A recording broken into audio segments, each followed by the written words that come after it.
Do you want to talk about ego? Sure.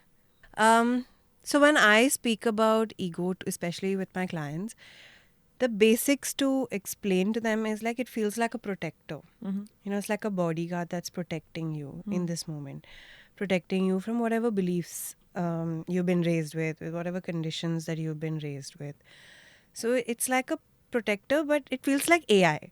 It's like a robot, right? It's like you've entered a code and it'll only do that. It'll not move little bit here and there, Yeah. So it's like somebody cannot abuse you, then no, somebody cannot abuse you. Mm. Like either udhar it'll not go. Mm. So for me, it feels like as if it's like an AI code or it's like it's robotic at a certain point. That's a really great way of actually looking at ego. That it's an AI because it is pretty formulaic, right? It is pretty much a rule book. It's a Yeah, very very difficult beast to tame, right? yeah. And we have to constantly like then keep changing the code as you go forward. That okay, no one can abuse you, but maybe your mom can. No one can abuse you, but maybe it's like you have So to keep yeah, adding the this codes. year actually for me has been a lot about. I'm not going to use the word ego death because I don't think any human can go through ego death, but we can definitely go through ego degradation. Hmm. And of course, I'm going to assume and not underestimate the audience intelligence by saying that ego is your sense of superiority. No, ego is your sense of self, which includes your superiority or inferiority and any self image that you have. So I had that very, very massively challenged this year. And I realized that I have very severe good person ego, right? And that has been my greatest undoing is Oh. all the things that I did because I believed I was a good person. And all the ways that I showed up not as my true authentic self because I believed that a good person shows up this way. This is what a good friend does. This is what a good partner does. This is what a good lover does. This is what a good anything. Is it like the good girl syndrome? It's see what is the good girl. I mean, I wouldn't say the good girl as much as I would say the Good good person, person. right? Okay. So a good person um, is always there, is always giving, is always there to show up for you. I had to really kind of break that down. I had to break down because I think that was this year has maybe just sort of been that time for me to kind of break down and rebuild because everything around me that was happening was just, it felt like it was happening to make me question this belief system. And I was so distraught.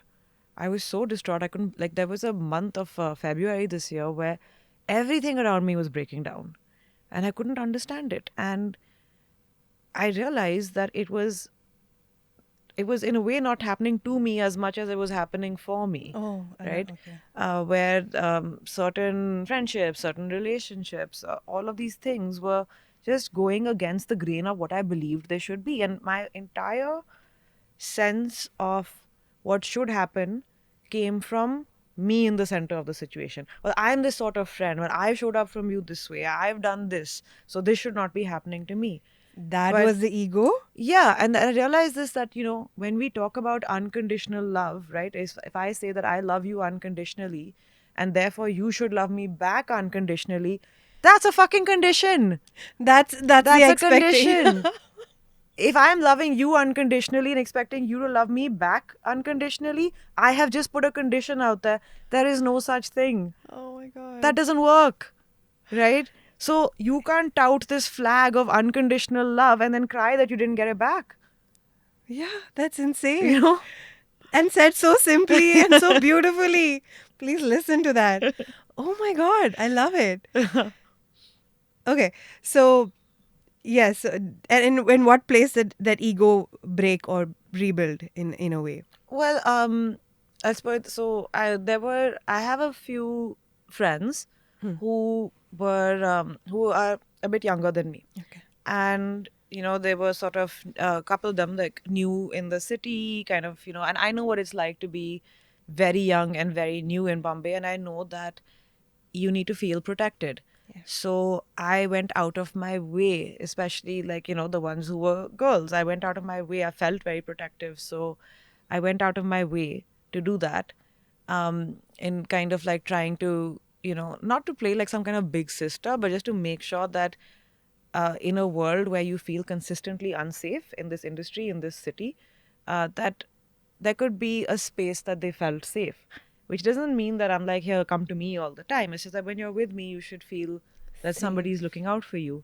So when that got sort of, I would say, not that particular identity got abused or threatened, when those people say maybe did things that hurt me, I felt extremely triggered because it became, well, I've done so much for you. How could you do this to me? Whereas the person is just doing what they do and they're not out to hurt you. You were just out to overprotect them, Yeah. you know? And Yeah. in that equation, it didn't make sense. So how do you pull yourself out of that equation, or what do you I broke change in? down completely, Okay. right? Because again, it wasn't It's about not that one easy. person or Yeah. that person. It wasn't about that one individual or this one particular identity. Again, it was happening to me. So I completely broke down. It was really tough. And this is just one example. There were many things like that in different kind of spheres of Yeah. life Yeah. that happened. And I went through a complete like dark night of the soul where I had to there were days that I woke up and I was really, really questioning, like, am I going through a clinical depression? Because I don't know what's happening. I don't know what I'm feeling. But every single day of those 4 months, there was always one message that came either in the form of a person or in the form of a sign or in the form of an omen or in the form of a text message that always told me that it's fine. You just have to go through this. And I did. And I leaned into it. I leaned into that discomfort. I leaned into like all that awfulness. It was a dark, dark vortex. You know, that's what ego death slash degradation actually is. You have to cross that barrier.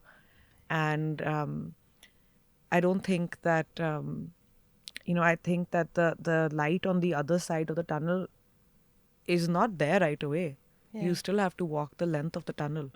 It takes a long time, and 100%. you'll go through it and you'll reach a place where you're like, hey, this is working, and a new ego will be formed, and you will subscribe to that ego for a while.